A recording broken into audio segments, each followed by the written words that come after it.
उत्तर प्रदेश के विकास ने पकड़ी सुपर स्पीड। पीएम मोदी ने सुल्तानपुर में 341 किलोमीटर लंबे पूर्वांचल एक्सप्रेसवे का किया उद्घाटन। पूर्वांचल एक्सप्रेसवे के उद्घाटन के बाद लड़ाकू विमान मिराज 2000 ने की लैंडिंग। सुखोई 30 ने दिखाया दमखम। जगुआर ने टच एंड गो ऑपरेशन को अंजाम दिया। मिराज के बाद AN-32 मालवाहक विमान भी उतरा। पीएम मोदी ने देखा एयर शो। वायुसेना के विमान C-130 हरक्युलिस से पहुंचे प्रधानमंत्री मोदी। पूर्वांचल एक्सप्रेसवे पर हरक्युलिस ने की लैंडिंग। पीएम मोदी ने पूर्वांचल एक्सप्रेसवे को उत्तर प्रदेश की शान करार दिया। यूपी की प्रगति और विकास का एक्सप्रेसवे करार दिया। पीएम मोदी का तंज, पहले की सरकार के सीएम मेरे साथ खड़े होने में डरते थे, योगी सरकार बिना भेदभाव करती है सबका विकास। पीएम मोदी ने विपक्ष को घेरा। कहा लंबे समय तक पूर्वी उत्तर प्रदेश का नहीं हुआ संपूर्ण विकास, क्षेत्र को माफियावाद के हवाले छोड़ा गया। पूर्वांचल एक्सप्रेसवे उत्तर प्रदेश की खाई को पाटेगा। आज जितना पश्चिमी उत्तर प्रदेश का सम्मान, उतना ही पूर्वांचल की प्राथमिकता। मोदी ने कहा पहले उत्तर प्रदेश में होने वाली बिजली कटौती, कानून व्यवस्था के हालात को नहीं भूले लोग। अब यूपी में सड़कों पर नहीं होती राहजनी। पीएम मोदी ने परिवारवाद पर बार बार किया हमला। अपने परिवार तक सीमित था विकास, उत्तर प्रदेश की आकांक्षाओं को कुचला। सीएम योगी ने कहा पूर्वांचल एक्सप्रेसवे से पूर्वी उत्तर प्रदेश के विकास को गति मिलेगी। अच्छे प्रबंधन की वजह से काम तेजी से हुआ। योगी ने कहा पश्चिमी उत्तर प्रदेश को पूर्वी यूपी से जोड़ने के लिए बनेगा गंगा एक्सप्रेसवे। बुंदेलखंड को भी एक्सप्रेसवे से जोड़ने का तेजी से हो रहा है काम। प्रियंका गांधी का बीजेपी पर निशाना। कहा पीएम की रैलियों में भीड़ लाने के लिए करोड़ों रुपए खर्च कर रही है बीजेपी। लॉकडाउन के दौरान मजदूरों को नहीं उपलब्ध कराई बसें। पूर्वांचल एक्सप्रेसवे का समाजवादी पार्टी के कार्यकर्ताओं ने पुष्प वर्षा कर किया उद्घाटन। कार्यकर्ताओं ने एक्सप्रेसवे पर निकाला साइकिल मार्च। समाजवादी पार्टी का बीजेपी पर बड़ा आरोप। कहा अधूरे एक्सप्रेसवे का किया जा रहा है उद्घाटन, जल्दबाजी में सरकार। सीएम योगी ने अखिलेश को दिया जवाब। कहा जनता ने उद्घाटन लायक छोड़ा ही नहीं, विकास का नहीं था कोई विजन। अखिलेश यादव पर मुख्तार अब्बास नकवी का तंज। कहा अखिलेश के परिवार ने बनाई उत्तर प्रदेश की धरती, उनकी मेहरबानी से लोग जमीन पर चल रहे हैं। यूपी के मंत्री सिद्धार्थनाथ सिंह ने कसा तंज। कहा खिसियानी बिल्ली खंबा नोचे, मैच्योर होने की दी सलाह। सुप्रीम कोर्ट के आदेश के बाद दिल्ली NCR में प्रदूषण पर हुई इमरजेंसी बैठक। दिल्ली समेत 5 राज्यों के मुख्य सचिव वीडियो कॉन्फ्रेंस के जरिए हुए शामिल। प्रदूषण के विरुद्ध युद्ध में केजरीवाल सरकार के बड़े फैसले। कल से सभी तरह के कंस्ट्रक्शन पर रोक। दफ्तरों में लागू होगा work from home. School college भी रहेंगे बंद। गोपाल राय ने बैठक से यूनाइटेड एक्शन प्लान निकालने की जताई उम्मीद, जिसे सभी राज्य करेंगे लागू। गोपाल राय ने केंद्र सरकार के एफिडेविट पर खड़े किए सवाल। कहा एक ही एफिडेविट में प्रदूषण में पराली के योगदान के 2 आंकड़े दिए, मामले पर सफाई दे केंद्र सरकार। संबित पात्रा ने केजरीवाल सरकार पर किया हमला। कहा प्रदूषण पर विज्ञापन की सियासत कर रहे हैं केजरीवाल। पराली कैप्सूल पर 40,000, विज्ञापन पर करीब 16 करोड़ रुपए खर्च किए। वायु प्रदूषण पर सीएम योगी ने TN-9 को दिए निर्देश। कहा लोगों को पब्लिक ट्रांसपोर्ट इस्तेमाल करने के लिए करें प्रोत्साहित, पराली न जलाने के लिए किसानों से करें बात। हैदरपोरा एनकाउंटर में घायल हुए डॉक्टर ने तोड़ा दम। एनकाउंटर में कुल 4 की मौत। श्रीनगर एनकाउंटर पर जम्मू कश्मीर पुलिस की प्रेस कॉन्फ्रेंस। कहा क्रॉस फायरिंग में मारे गए मकान मालिक अल्ताफ अहमद डार। IG विजय कुमार ने बताया मारे गए दोनों आतंकियों की हुई पहचान। पाकिस्तान आतंकी बिलाल के साथ ढेर हुआ एक लोकल आतंकी। अल्ताफ से घर किराए पर लेकर फर्जी कॉल सेंटर की आड़ में आतंकी मॉड्यूल चला रहा था मुदस्सिर गुल। पहले ऑडिट दिवस पर कैग मुख्यालय गए पीएम मोदी। कैग को बताया देश की विरासत। पीएम मोदी ने यूपीए सरकार पर किया अटैक। कहा पहले तक ऑडिट को आशंका की तरह देखा जाता था, आज ऑडिट को वैल्यू एडिशन के तौर पर देखा जाता है। प्रधानमंत्री मोदी ने पहले की सरकारों का किया जिक्र। कहा हमारी सरकार पुरानी सोच को बदल रही है, पहले कैग बनाम सरकार ये सोच हो गई थी। पीएम मोदी ने सरदार वल्लभ भाई पटेल की प्रतिमा का किया अनावरण। गांधी जी की प्रतिमा पर चढ़ाए फूल।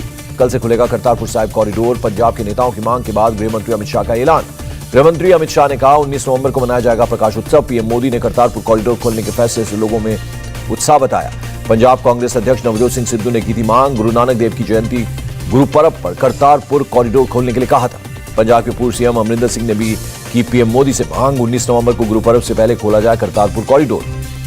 डिफेंस मिनिस्टर राजनाथ सिंह 21 नवंबर को मुंबई से रवाना करेंगे INS विशाखापट्टनम। मूलगांव, सूरत और इम्फाल के नाम पर होगा अगले युद्धपोत का नाम। रुद्रपुर में नड्डा ने शहीद उधम सिंह को दी श्रद्धांजलि। बाबा साहब अम्बेडकर को भी किया नमन। सीएम पुष्कर सिंह धामी भी रहे मौजूद। रुद्रपुर में बीजेपी अध्यक्ष JP नड्डा ने बंगाली लोगों की तारीफ की। कहा बंगाली लोग जो पहले सोचते हैं बाद में पूरा देश उसे फॉलो करता है। JP नड्डा ने देश में बंगाल के योगदान को किया याद। कहा बंगाल ने देश को विवेकानंद, रविंद्रनाथ टैगोर और श्यामा प्रसाद मुखर्जी जैसे महापुरुष दिए। पद्मश्री अवार्ड की तर्ज पर मध्य प्रदेश में पुरस्कार देने की तैयारी। सीएम शिवराज सिंह चौहान का ऐलान। नृत्य और कला के क्षेत्र में सभी कलाकारों को 5-5 हजार रुपए की प्रोत्साहन राशि दी जाएगी। केंद्रीय अल्पसंख्यक मंत्री मुख्तार अब्बास नकवी ने दिल्ली ट्रेड फेयर में आयोजित हुनर हाट का किया उद्घाटन। भूमि सुधार प्रणाली पर बोले केंद्रीय मंत्री गिरिराज सिंह। पूरे देश में जमीन का एक यूनिक नंबर होगा। रजिस्ट्री ऑफिस, बैंक और रिकॉर्ड रूम से जोड़ा जाएगा। पश्चिम बंगाल की मुख्यमंत्री ममता बनर्जी अगले सप्ताह कर सकती है दिल्ली का दौरा। राज्य के पैसे बकाये और BSF का दायरा बढ़ाने के मुद्दे पर पीएम मोदी से कर सकती है मुलाकात। नाडा केस में TMC को राहत। फिरहाद हकीम समेत 2 TMC नेताओं को मिली अंतरिम जमानत। तेलंगाना के नलगोंडा में टीआरएस और बीजेपी में तकरार। धान खरीदी केंद्र पर जायजा लेने पहुंचे बीजेपी प्रदेश अध्यक्ष का विरोध। टीआरएस कार्यकर्ताओं ने दिखाए काले झंडे। टीआरएस कार्यकर्ताओं ने बंडी संजय कुमार के काफिले पर अंडे फेंके और पथराव किया। कार के शीशे भी टूटे। पुलिस ने उपद्रवियों को खदेड़ा। सरकार ने जाकिर नाइक पर कसा शिकंजा। इस्लामिक रिसर्च फाउंडेशन पर लगा बैन 5 साल के लिए बढ़ा। गृह मंत्रालय ने यूएपीए के तहत लिया फैसला। कल चित्रकूट से लड़की हूं लड़ सकती हूं संवाद शुरू करेंगी प्रियंका गांधी। रामघाट पर बैठकर महिलाओं से करेंगी संवाद। बुंदेलखंड में होने वाले संवाद में 5000 महिलाएं होंगी शामिल। अलग अलग वर्गों और क्षेत्रों की महिलाएं होंगी शामिल। बीजेपी की कार्यकारिणी की बैठक में पीएम मोदी को बधाई देने का प्रस्ताव सर्वसम्मति से पास। प्रकाश जावड़ेकर बोले, प्रधानमंत्री हमारी पूंजी है। सलमान खुर्शीद के घर में आग लगाए जाने पर बोले कांग्रेस नेता राशिद अल्वी, कहा बीजेपी करती है नफरत की राजनीति। बीजेपी नेताओं के बयानबाजी के बाद भड़के कार्यकर्ता। रजा अकेडमी पर बैन की मांग को लेकर महाराष्ट्र बीजेपी कार्यकारिणी की बैठक। पूर्व सीएम फडणवीस, महाराष्ट्र बीजेपी अध्यक्ष चंद्रकांत पाटिल समेत सभी बड़े नेता मौजूद। पंजाब कांग्रेस अध्यक्ष नवजोत सिंह सिद्धू अवमानना मामले में हरियाणा के एडवोकेट जनरल ने की सुनवाई। पूछा क्या तीसरा पक्ष सुन सकता है फैसला। 25 नवंबर को अगली सुनवाई। पटियाला में भूख हड़ताल पर बैठे कर्मचारियों से मिले नवजोत सिंह सिद्धू। मांगों को सरकार तक पहुंचाने का दिलाया भरोसा। तेजस्वी यादव का सीएम नीतीश कुमार पर हमला। कहा नीतीश के कंट्रोल में नहीं है मंत्री और विधायक, तो अपराधियों को कैसे काबू में करेंगे सीएम। नवाब मलिक ने फिर समीर वानखेड़े पर किया हमला। कहा कासिफ खान ड्रग्स मामले का सबसे बड़ा किरदार, अभी तक क्यों नहीं हुई पूछताछ। नवाब मलिक ने कहा समीर वानखेड़े और मनीष भानुशाली ने रचा सारा खेल। काशिफ खान समीर वानखेड़े की प्राइवेट आर्मी का अहम हिस्सा। नवाब मलिक ने शेयर की गोसावी और एक इन्फॉर्मर के बीच काशिफ को लेकर हुई WhatsApp chat. Fashion TV India head है काशिफ खान। शाहरुख खान की मैनेजर पूजा डडलानी को तीसरा समन जारी कर सकती है मुंबई पुलिस। दूसरे समन पर पेशी के लिए डडलानी ने मांगा था वक्त। महाराष्ट्र के 5 जिलों में हुई हिंसा की जांच के आदेश। पूर्व मंत्री अनिल बांडे समेत कुल 14 लोग गिरफ्तार, कोर्ट से मिली जमानत। देश में 287 दिन बाद एक दिन में कोरोना के सबसे कम मामले। पिछले 24 घंटे में 8,865 नए पॉजिटिव केस, 197 मौतें दर्ज की गई। पश्चिम बंगाल में करीब 20 महीने बाद खुले स्कूल, 50% छात्रों को ही मिली एंट्री। आसनसोल में भी आज से खुले स्कूल, स्कूलों में कोरोना गाइडलाइंस की खास तैयारी। शिमला में खुले 1 से 3वीं तक के स्कूल, स्कूलों को किया गया सैनिटाइज, सोशल डिस्टेंसिंग का भी रखा गया ध्यान। 99 देशों के वैक्सीनेटेड यात्रियों की भारत में होगी quarantine free entry. America, Britain, France और जर्मनी शामिल। भुवनेश्वर में कक्षा 6 और 7 के लिए खुले स्कूल, 18 महीने बाद बच्चों ने स्कूल में रखा कदम। ब्रिटेन में 40+ वाले लोगों को भी लगेगी बूस्टर डोज। दूसरी डोज के 6 महीने पूरे होने पर लगाई जाएगी ये डोज। चीन में अब तक करीब 2 अरब कोरोना की डोज लगाई गई। 3 से 11 साल के बच्चों के वैक्सीनेशन पर जोर। लखनऊ में जीका वायरस को लेकर प्रशासन अलर्ट। 3 किलोमीटर में की जा रही है ट्रेसिंग। अयोध्या में बड़े डेंगू और बुखार के मामले। जांच के बाद डेंगू के मरीजों को अलग वार्ड में किया गया आइसोलेट। छत्तीसगढ़ में भिलाई पुलिस ने कांग्रेस पार्षद की हत्या मामले में 11 लोगों को हिरासत में लिया। सूरज बंचोर की अज्ञात लोगों ने कर दी थी हत्या। उत्तर प्रदेश के मुरादाबाद में एक घर में मिले 2 लोगों के शव। पति पत्नी की तरह पिछले 1 साल से किराए पर रह रहे थे दोनों। 2 देसी कट्टे भी बरामद। नोएडा के सेक्टर 20 में निर्माणाधीन इमारत गिरी। हादसे में 2 मजदूरों की मौत, ठेकेदार और एक अन्य मजदूर फरार। उत्तर प्रदेश के मुरादाबाद में 3 युवकों ने नशे की हालत में की हवाई फायरिंग। 1 आरोपी गिरफ्तार, 2 की तलाश जारी।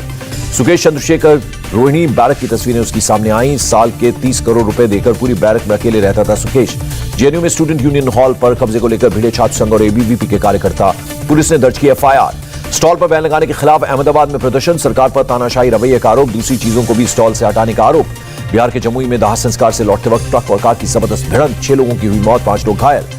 कोयम्बटूर में स्वाइन फ्लू के 2 केस। निजी अस्पताल में चल रहा है दोनों का इलाज। पुणे में टायर फटने से यात्रियों में से भरी गाड़ी पलटी, 5 की मौत, 7 लोग घायल। यूपी के हमीरपुर में कार ट्रक की टक्कर में 4 लोगों की मौत, 2 लोग घायल। उत्तर प्रदेश के मुजफ्फरनगर में सीएनजी पंप पर कार की टक्कर होने पर 2 गुटों में झड़प, 18 लोग घायल। मुंबई के कल्याण रेलवे स्टेशन पर एक कर्मचारी ने बचाई एक यात्री की जान। ट्रेन और प्लेटफॉर्म के गैप में गिरा था। 2 महीनों तक चलने वाली वार्षिक तीर्थ यात्रा के लिए खोला गया सबरीमाला मंदिर। आज से तीर्थयात्रियों को मिलेगी एंट्री। केरल में बाढ़ प्रभावित इलाकों से लोगों को निकालने का काम जारी। बुजुर्ग महिला का किया गया रेस्क्यू। केरल के कोझिकोड में गिरा मकान, 9 लोगों को सुरक्षित निकाला गया। तमिलनाडु के सीएम एमके स्टालिन पहुंचे कन्याकुमारी। बाढ़ प्रभावितों में बांटी राहत सामग्री। पाकिस्तान के पीओके के पूर्व राष्ट्रपति मसूद खान को बनाया गया अमेरिका का नया राजदूत। अमेरिका की मशहूर मैगजीन मसूद को बता चुकी है आतंकियों का समर्थक। अमेरिका और चीन के राष्ट्रपति की वर्चुअल मीटिंग जारी। बाइडेन ने जिनपिंग से कहा हम टकराव नहीं प्रतिस्पर्धा के पक्षधर। जिनपिंग ने बाइडेन को बताया अपना पुराना दोस्त। आपसी संवाद बढ़ाने को कहा। उपराष्ट्रपति के रूप में दोनों साथ कर चुके हैं काम। अमेरिका के वॉशिंगटन में तेज हवाएं और बारिश का कहर। लोगों से सुरक्षित जगहों पर पहुंचने की अपील की गई। अमेरिका ने रूस के मिसाइल टेस्ट को बताया लापरवाह और गैर जिम्मेदाराना। कहा खतरे में आईएसएस के 7 एस्ट्रोनॉट। रूस के मिसाइल टेस्ट से सैटेलाइट तबाह होने से फैला मलबा। कनाडा में भारी बारिश के कारण फंसे 300 लोग। हेलीकॉप्टर से किया जा रहा है रेस्क्यू। अमेरिका में पढ़ने वाले भारतीयों की संख्या में 2020-21 में करीब 13% की कमी। पिछले शैक्षणिक वर्ष की तुलना में जारी हुआ आंकड़ा। मुश्किल में फंसे टीम इंडिया के क्रिकेटर हार्दिक पांड्या। कस्टम विभाग ने मुंबई एयरपोर्ट पर जब्त की 5 करोड़ की 2 घड़ी। नई थी घड़ी की रसीद। घड़ी विवाद पर हार्दिक पांड्या की सफाई का सोशल मीडिया पर चल रही खबरें गलत, मैंने खुद कस्टम विभाग को दी अपनी घड़ी की जानकारी। और हार्दिक पांड्या ने कहा दोनों घड़ियों की कीमत 5 करोड़ नहीं 1.5 करोड़ रुपए। दुबई में कानूनी तरीके से खरीदी घड़ी सभी शुल्क चुकाने के लिए तैयार। इंडिया टीवी हर वक्त हर जगह डाउनलोड करने के लिए सर्च करें India TV news Google play store या ऐप स्टोर पर।